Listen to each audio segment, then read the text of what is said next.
And we've gotten here because of that. We're a selfish, self-centered society that has grown to be comfortable on the extremes of responses, be it emotional or otherwise. We've become accustomed to instant results. Like the microwave culture has bled itself over into like microwave mental health. And so it's like, I want to push a button and get the result I want right now. And like, if that means retreating to an island or kicking people out, cool, that's what's going to happen.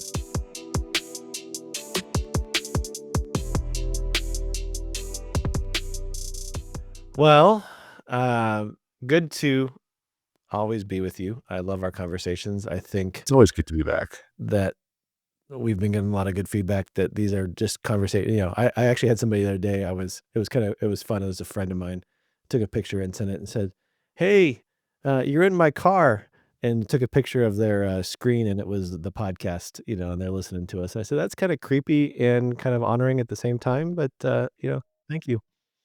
Yeah, I've had people come up to me too. I'm like, man, I really like the podcast.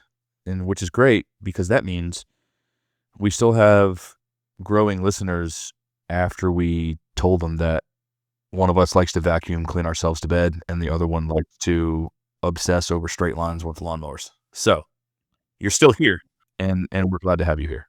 Okay, so I'm going to bring up something that's really culturally, I think, relevant right now, and you and I both have had conversations around the fact that we're critics of culture in a lot of ways. But this idea of safe places, safe people, um, and I will give it not the safe places piece. Well, I want to talk about that. I mean, we'll talk a little bit more about safe people because I think a lot of times for those, and I've said this on this show a lot. I'm a recovering people pleaser, and I have chosen people that are not safe for my own, to my own detriment because I wanted to be loved, accepted, known, seen, valued, right? So there's a lot of things that we'll talk about today that come out of our own experiences. But this idea of safe places, like, okay, what's your initial reaction?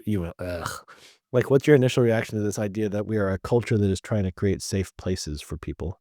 Well, I think it's a buzzword that's been overly used again by every terrible fake guru on social media that is like, oh, you need to find safe places. You need to do this. If you don't, you're somehow in immediate danger.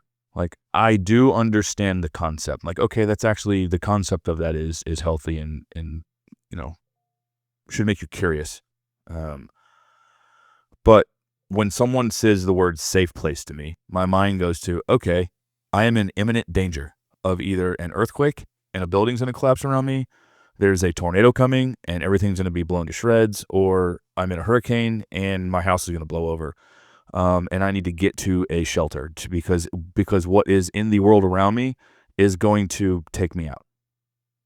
And I think, okay, that sounds good, but it is kind of placating because it's like, okay, if I need a safe place, then that means I'm in danger. And if I don't really have a grasp on my mental health, then it's going to put me into a place where I'm going to like backslide and think, oh no, that's why I am this way because I'm not safe. And now I need to create safety around me, which then, in my opinion, makes you live in a fake bubble and in a fake reality.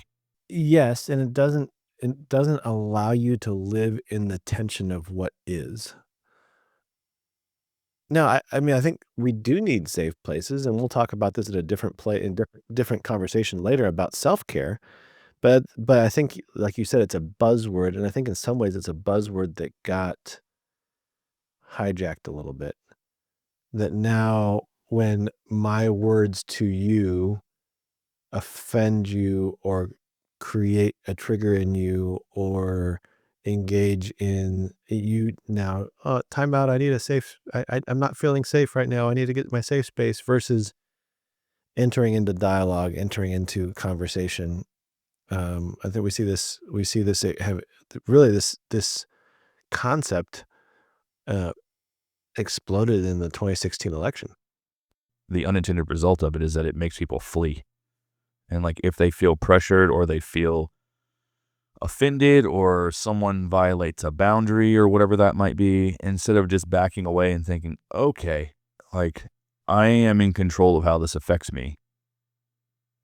And then discerning, asking questions, and then navigating forward, whether it's having a conversation with someone or whatnot, it removed that middle ground, right?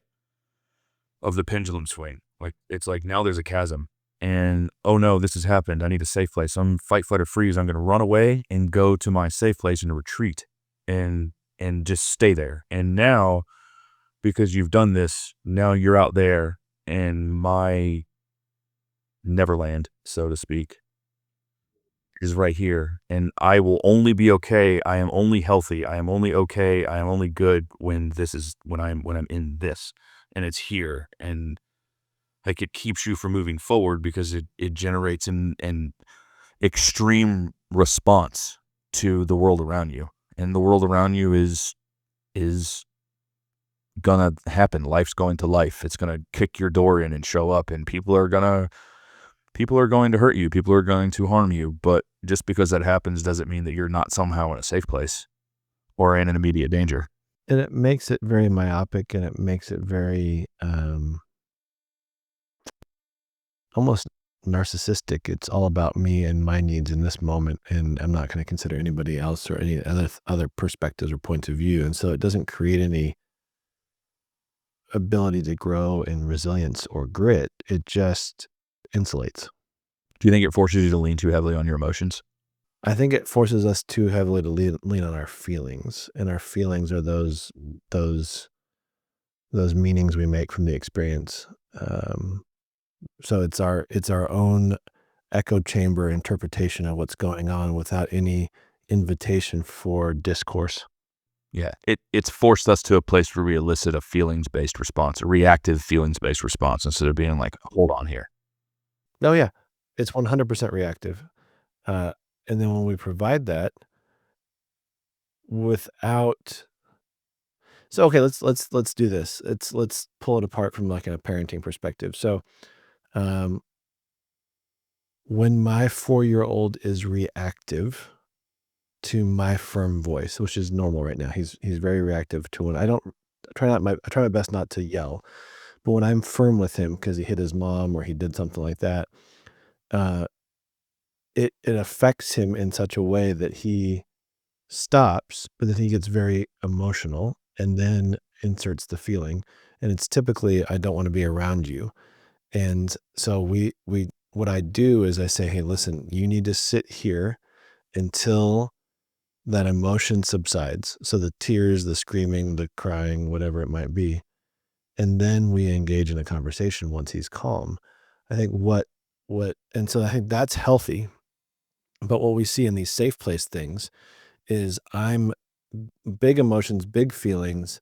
I don't want to talk about it because I don't want to be re-triggered and I don't want to be challenged. I want to be allowed to be left where I'm at without any reprise or recourse for those actions. And in those things, I should be allowed to treat you however I want to, is what we see in those safe place pieces versus saying, yeah, you deserve a safe place. Like, I'm not going to come at you right now because you are emotional and you have deep feelings.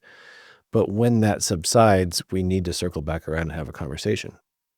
So if we're dismantling the concept of a safe place, where do you think we got it wrong?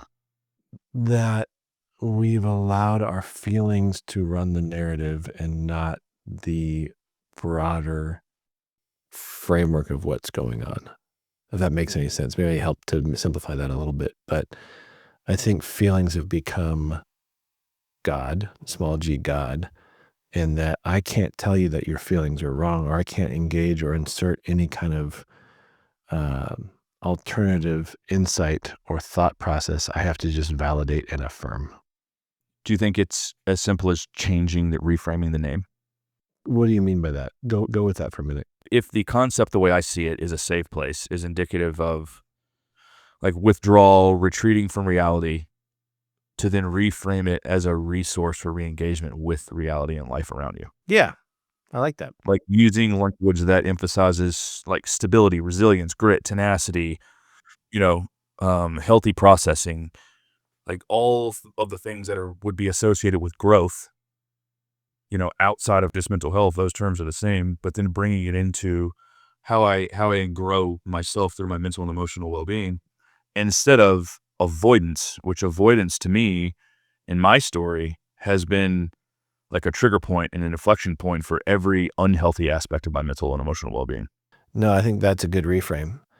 that it needs to be an opportunity for engagement and growth, not escape.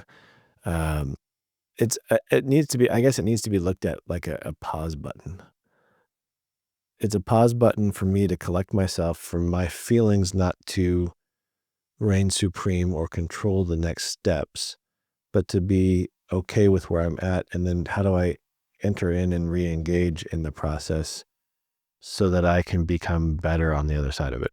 A word that keeps coming to mind would be like an anchor point. Like an anchor point or grounding space or, something like that, centering practice. But if we're using like place, like an anchor point or a restorative space or a grounding space, like a place where I can go and be like, all right, I need to get my feet under me and get my wits about me and then proactively take my next step. Yeah, but I think so. Let's go bigger. Let's go broader for a second. How do you think we got to this place? I personally think it's because we've not trained people on how to choose and how to recognize and discern safe people.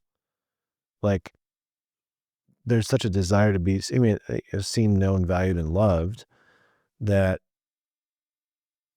I don't know about you, but when I was in middle school, high school, any person that would give me the time of day, they're my best friend. Any girl that would look at me, oh, she wants to date me. Like it was like I had such a desire to be seen, known, valued, and loved that I didn't know how to choose people. I didn't have boundaries around me to go, that person's probably not a trustworthy person. So you can be friendly towards them, but not be friends. And to be friends means that you're giving a piece of yourself away to have that reciprocated back, and that person's never going to be able to reciprocate it. So now I'm just getting hurt again. Like that's my thought on how we got here. I'd love to know how you think we got to this place where safe spaces are in vogue.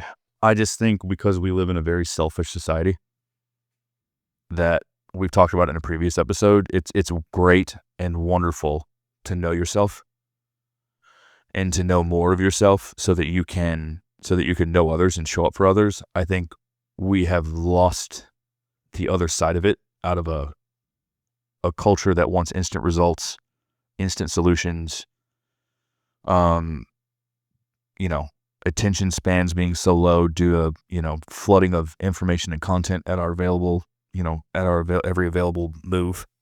We carry around supercomputers in our pockets. And so the world around us has gotten crowded and noisy. And so the idea of like me, I, the only way I'm going to be okay is if I'm in this spot. And so that term just was like, whether it was created for what it has become or its intended ideal was much different. And we've gotten here because of that. We're a selfish, self-centered society that has grown to be comfortable on the extremes of responses, be it emotional or otherwise, like, oh no, I had a bad review at work. I'm going to quit and go somewhere else, right? This place is no longer good for me. No, that's just one reality check. Like, you can learn from it. Or I got in a fight with someone. Now that relationship's done to me. You're no longer allowed to be here. So we've become a culture that evokes extreme responses to everything because we've become accustomed to instant results. Like the microwave culture has bled itself over into like microwave mental health. And so it's like, I want to push a button and get the result I want right now. And like, if that means retreating to an island or kicking people out, cool, that's what's going to happen. I don't disagree. And I think what happens and this is, I think, nuanced and complicated, but just where we are in culture right now, so familiar with sound bites and 30-second reels that to sit with kind of the nuance of what you just described is difficult for people. And then there's the growing ability too, where it's like, okay, well, that's the norm. Like that's the social and cultural norm. Like and what I mean by that is like, that's the standard across like this culture. It's what's normal. And people are like, well, I can't change it. You're right. You probably can't change it for everyone, but you can change it for yourself. and then you can change it for your immediate space around you. So then to flip the safe space on its head, you can create a healthy space around you. Where like just because someone offends you, you don't kick them to the curb. You maybe go back a couple episodes and listen when I talked about the degrees of relationships that I have. You know, maybe they've realized, oh, they're not able to be in like the first degree, like my close circle. Okay, they get stepped back. They're still human. I still care for them. It's still going on. Maybe they live there. Maybe they go out to third degree. Maybe they do get removed from your immediate context. Um, but knowing that like I can change it for myself, and then those ripples will go out in front of into the people around me. Because at the end of the day, if you want to if you want to see something different, you have to do something different. And I think there's it kinda goes back to our perfectionist conversation and different things, but there's almost this, um, paralysis of analysis, like, yeah, I don't know and I think this is a generational thing, I think it's a cultural thing that if I can't ensure that that next step is gonna be successful, I don't know if I wanna take it, versus the mindset of, "Let's try, and let's learn, and let's grow." Yeah, like I get it. There's so many solutions out there, and it is kind of ironic that we're a podcast talking about mental health solutions in a world littered with mental health solutions.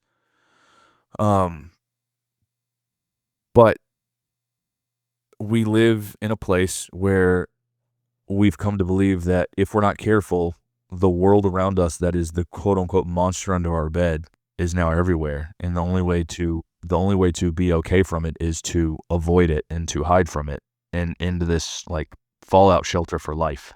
Then what's the point?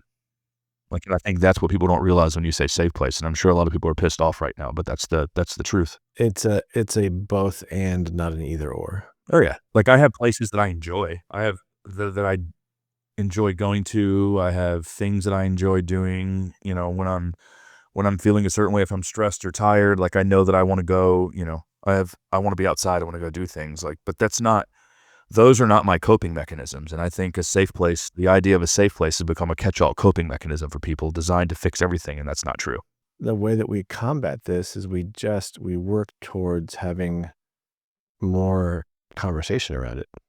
Getting practical, like some of the most common spaces that we spend the majority of our time, which would be at home, at work, and within relationships. Those are like the three big buckets. So practically, What would be what would be a way to reframe the idea of a safe place um, into something that's healthy or a process to move the needle the other way? Man, that's an interesting question. I actually think it comes back to, at least in my just off the cuff, right? And this is what we love about this podcast is we're not none of it's scripted. We're just thinking, as we go along. I think is this idea that we've got to become a better judge of character, and we've got to do a better job of setting boundaries around picking people to be in our life. Like to me, that becomes foundational. But I think maybe it's a clearer sense of self. I mean, I think that's very true. Going back to like really and truly knowing yourself, but then using that to proceed forward and engage with the world around you versus staying like trying to escape from it. Um, I mean, for me, like I said, I like the word, the concept of being anchored wherever I am. Because anchor, you can pick it up and you can drop it. Looking at a ship, there's times when anchors are going to drag and you got to reset them, but you know that anchor's there and it has a job to keep you steady. And boats can always move, and so it's similar to how we navigate life. So for me, at home, an anchor point could just be a simple personal value statement. Like I write affirmations in my journal. Like if life feels chaotic and crazy, if I've been hurt, regardless, I'm still loved. I'm steady.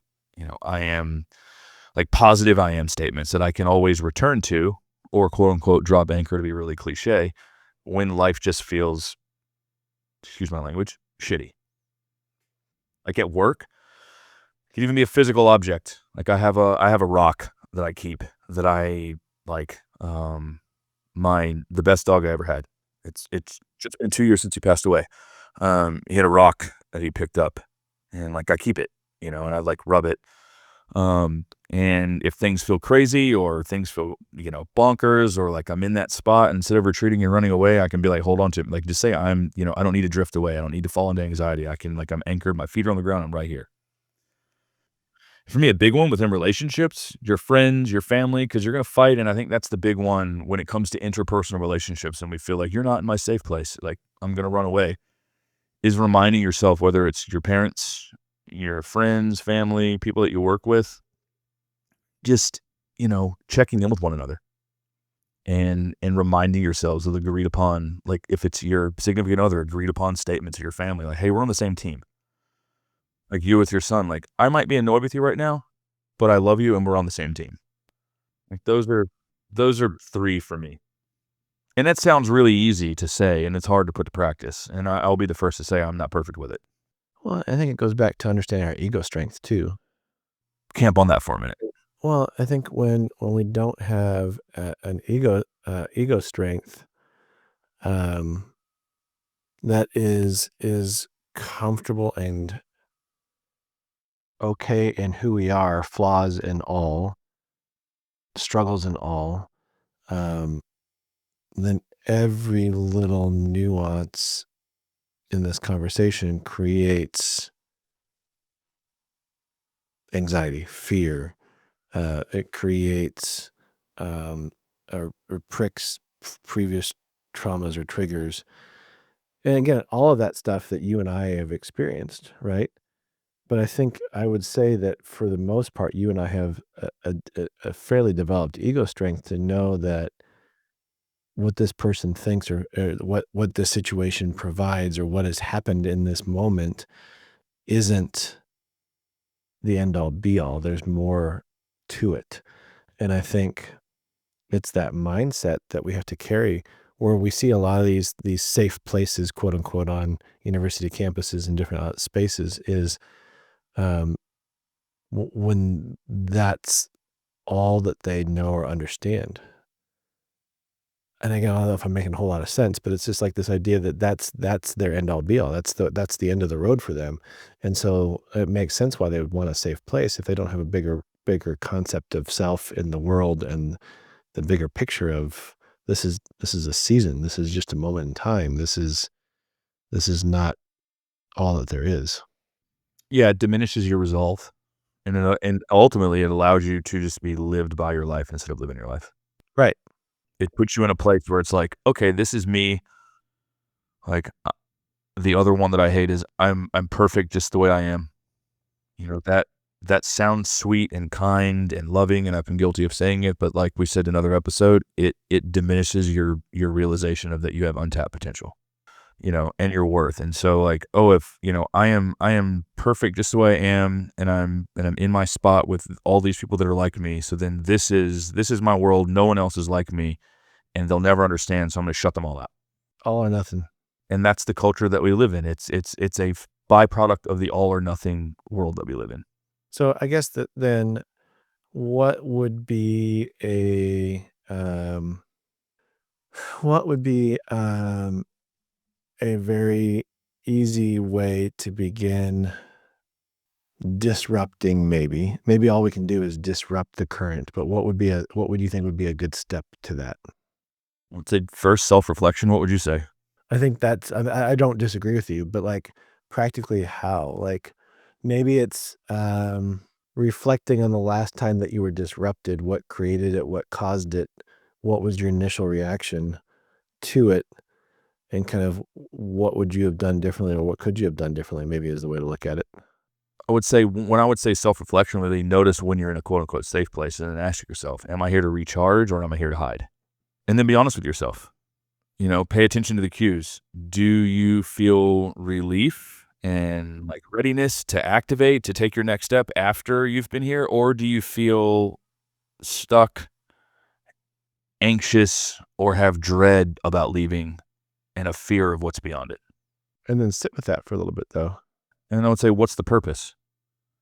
Like, instead of seeing it as the end point or the beginning and the end, like, what's the purpose for being there right now? Is it where you pause or is it where you stay? And then from there, I'd say bring yourself back into the present. And I think that's just, I think, taking a step around you and looking around you going, okay, what is true? What is real? And I think even bringing those things out, I like doing that. Like, what is true? What is real? Well, maybe we don't know what is true is right now, but what is real? Oh, my feelings got hurt. Okay. Why'd your feelings get hurt? They got hurt because of X, Y, and Z or whatever. And it's calling out some of those things and just looking at that. I love doing that in a journal. I love doing that kind of, I write those things out where I'm like getting it on paper. I'm looking at it going, okay, in this, what is valid? So, okay, here's an example.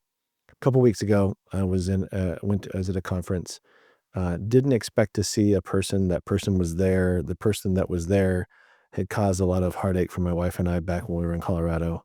Um, I had forgiven them, but I didn't realize that there was still that trigger that was attached to it, right? And I had to be in the same room with this person in a meeting with this person. And it was like this rough edge got pulled out in me. And I'm like, oh, that still needs to be refined. My flesh wanted to go, I want to get out of here. I don't want to be in this room. I don't want to be kind to this person. I don't want to engage with this person. I just want to leave. I couldn't. And so I had to sit there and go, okay, why am I being triggered? What about this still doesn't feel safe? And what do I need to do about it? And I had to shift my mindset going, okay, we're both on the same team. We're both fighting for the same thing. I don't have to be in relationship with this person. I don't even have to like this person. I've already done the work to forgive this person. So what do I need to do to adjust in this moment? And the chest tightened, my stomach turned, I got a headache, like all the reactive responses were still there and still present, but I chose to stay present through that. And then as I left, I had to go, okay, what do I need to do right now to release this and to engage? And I think a lot of people I work with, maybe you've seen this too, they just they don't they don't do that. Again, from that, what I take that is it's being curious. Like in a moment when it's like, okay, I can do all these things and I need to do that. Why? Just breaking that rapid thought process and just slowing down from it and being like, okay, wait a minute here. Let's take a couple of seconds and start to just slow this down a minute so that I can get to a place where I can actually have some like proactive critical thought instead of running. Sometimes we have to know when to go. That's the art of, establishing boundaries, but we don't always need to flee and run the other way. No. And I think what people need really are struggling with is um, they just don't know what to do when it comes to the emotional upheaval in them. And our human nature, fight, flight, or freeze, is to run. I know that if I'm having like a ton of anxiety, and I've this week as we're recording this, I'm like 3 days into a lot of anxiety. And on Monday, we had gone out of town last weekend. On Monday, I was going to work the morning at my girlfriend's house, and she'd been asking me to for a while. And I was like, yeah, I'll do that this week. I don't have anything big except for my normal meetings. That'll be great. I'll work here. But I woke up Monday morning with a lot of anxiety. I know that she picks up on other people's anxiety, and it becomes like, because she can't control it and she wants to try and help, and it has a very negative reaction to her. So I told her, hey, I'm actually having some real bad anxiety, and I know that it's something that that you can't fix because you deal with it, and so it's just going to bother you, and I don't want that to happen to you. So I'm going to not work from the house this morning. I'm going to go here and work. You know, like, that wasn't me saying, oh, I'm freaking out, peace out. That was saying, hey, based on the scenarios around me, like, I'm going to go work in a different place where I know there's a little bit of distraction going on, and then I'll have, it'll be a different environment, a different place, and hopefully that will bring this down some, and I know that I can get through what I need to do, and then I'll return. Like, I think that's the healthy response. The old me would have been like, I'm freaking out. I'm about to have a panic attack. I'm going to go run into the woods and I'm going to hide until it's gone. It's these baby steps, I think, that need to be taken that we and this again, okay, so I feel like I'm all over the place, but I think it's the baby steps for sure. But it's like, I think I think we need that we need one person in our life that we can come to and turn to that's gonna be a constant and a safe person in that to help us with that. And so I know that there might be listeners that we have that they go, "I don't have that safe person." Well, that's where I think counseling it can become a stopgap in those moments to go, okay, what you're saying is right. I'm connecting with these things. I just don't know how to do it well. So how do I do that well? And I think that's a big deal. So counseling definitely helped me with that. The other thing that I realized in those moments is shedding the fear of talking about how I was feeling. And then realizing and making a promise to myself, like, hey, you know what? I am not the only person in the world that deals with this.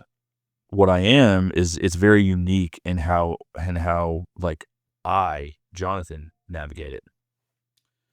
And then to create those people, it takes trust in yourself, not others. And then I made a commitment to myself to just start to be honest when I saw people, like knowing that like they're not going to fix it, but the simple act of just having 2 minutes with someone that I like a buddy that I see when I office out of the coffee shop and what's going on, just to have those couple of moments to have like even a micro conversation, just to let someone peek into where I'm at and what's going on. It's actually for me, it's very reassuring that I'm okay, but then allows me to vocalize where I'm at. And the only way to find those people, and from doing that, I have found very few people that are really close to that I can text them like, "Do you have 8 minutes?" Or "Can I do this when I need it?" But then also just allowing myself to be honest with the people that are in my life on a daily basis, whether they're in the first degree, second, or third degree, like lets me have a greater sense of calm and just ability to navigate the days much easier than those instant highs and lows, all or nothing responses. I just wish our culture would support some of this. And maybe I'm not seeing it. Maybe I'm not looking in the right places. But I almost think our culture is the antithesis to this.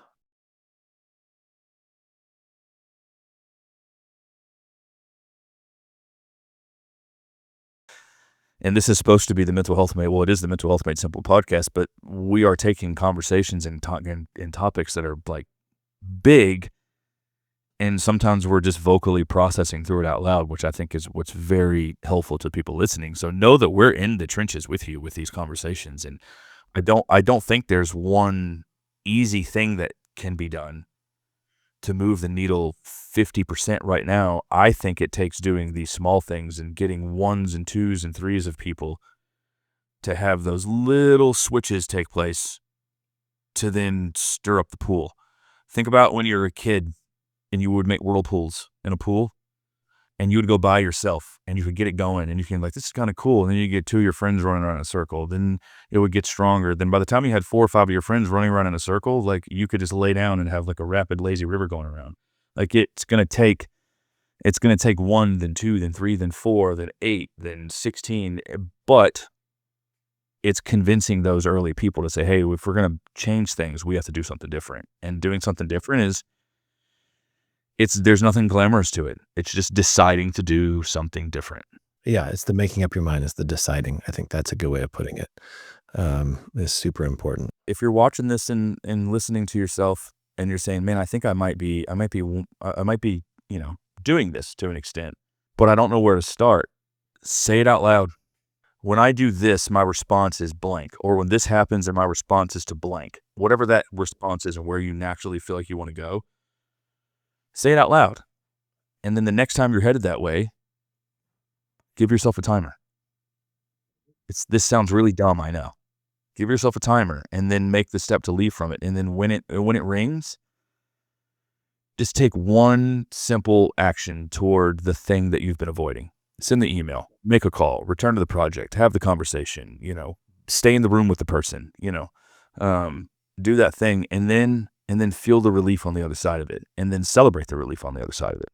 Yeah, no, I think that's good. I think that's really good. I would argue that the goal isn't to eliminate the safe places. I think it's to reframe how we view their use. Instead of being a place to retreat and anchor us in avoidance, use them as springboards to propel us to the next level. It's a tool. It's a tool. I'm out. This is an episode. I think all our episodes might be this way, but I think this is an episode I might ask our listeners to go back and listen to a second time, just to kind of to sit with kind of what this is making them think through and feel. But it's this one. I wouldn't say more so than others. I think all the episodes have got good action steps. So this one's got some action steps attached to it. Like, I think my biggest one is, are you okay with where things are at in your life, or do you need to make some change? And if you need to make some change, you've got to make a decision that you've got to step into the nuance, you got to step into the fray, you got to step into the difficult. But make sure you've got ample support. And if you don't, pick up the phone and call a counselor. Get some of that support for a little while built in until you can build kind of that network around you. Yeah, it's a big step. Again, this is not counseling at all. It's a tool to help you on the way. And if you're curious about counseling or therapy, send us an email. Yeah, we'll get you connected. If you have questions, send us an email. We're glad to help you on the journey towards that and can point you to resources that would be beneficial. So don't allow your fear of taking that next step keep you from taking it. We're here to help and serve however we can. Thank you guys for listening. Definitely listen to this one. This is introspective. Didn't really solve a lot with this one other than bring clarity. Which that's the goal, is you can't really solve most of these things. You can bring clarity to them and realize that they're tensions to be managed and have you the tools to help manage them versus silver bullets to be solved. Leave us a rating and review wherever you consume podcasts. Check us out on mentalhealthmadesimple.life. And we're excited to announce that we will see you right back here, not in 2 weeks, but next week for another episode of the Mental Health Made Simple podcast. We'll see you guys later.